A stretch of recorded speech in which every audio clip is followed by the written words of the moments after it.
ఇక varicose veins నుండి విముక్తి పొందండి. ఎవిస్ వాస్కులర్ సెంటర్ ఇప్పుడు మన KPHP లో గ్రాండ్ ఓపెనింగ్ ఏప్రిల్ 4వ తేదీన. దేవుడు వరమిచ్చినా పూజారి కరుణించలేదు అన్నట్టు పాపం ఎమ్మెల్సీ కవితకు తీహార్ జైల్లో కష్టాలు వెంటాడుతున్నాయి. కవితకు వసతులు కల్పించాలని రౌజ్ అవెన్యూ ప్రత్యేక న్యాయస్థానం ఆదేశించినా జైలు అధికారులు అనుమతించడం లేదట. దీంతో ఈ విషయాన్ని కోర్టు దృష్టికి కవిత తరపు లాయర్లు తీసుకెళ్లారు. గత నెల 26న కోర్టు ఇచ్చిన ఉత్తర్వుల్లో ఏ ఒక్కటి ఈడీ అనుమతించలేదని కవిత తరపు న్యాయవాదులు కోర్టుకు విన్నవించారు. అయితే కోర్టు ఉత్తర్వుల్లో పేర్కొన్న అన్నింటినీ తెచ్చుకునేందుకు అనుమతించినట్టు జైలు సూపరింటెండెంట్ రౌజ్ అవెన్యూ న్యాయస్థానానికి తెలిపారు. దీంతో ఈసారి కోర్టు గట్టిగా స్పందించింది.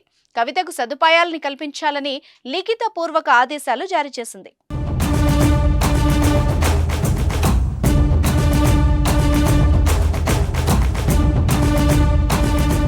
తీహార్ జైల్లో ఉన్న బీఆర్ఎస్ ఎమ్మెల్సీ కవితకు అవసరమైన వసతులు కల్పించాలని రౌజ్ అవెన్యూ న్యాయస్థానం మరోసారి జైలు అధికారులను ఆదేశించింది.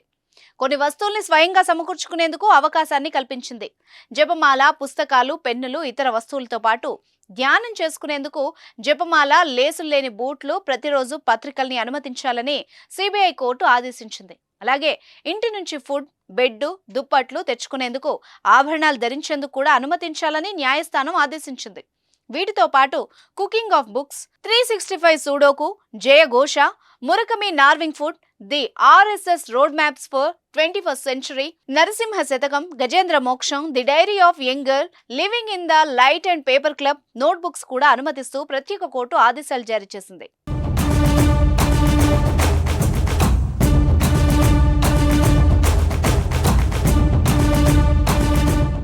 సుమన్ టీవీలో మీ పర్సనల్ అండ్ బిజినెస్ ప్రమోషన్స్ కోసం కింది నెంబర్కి కాంటాక్ట్ చేయండి.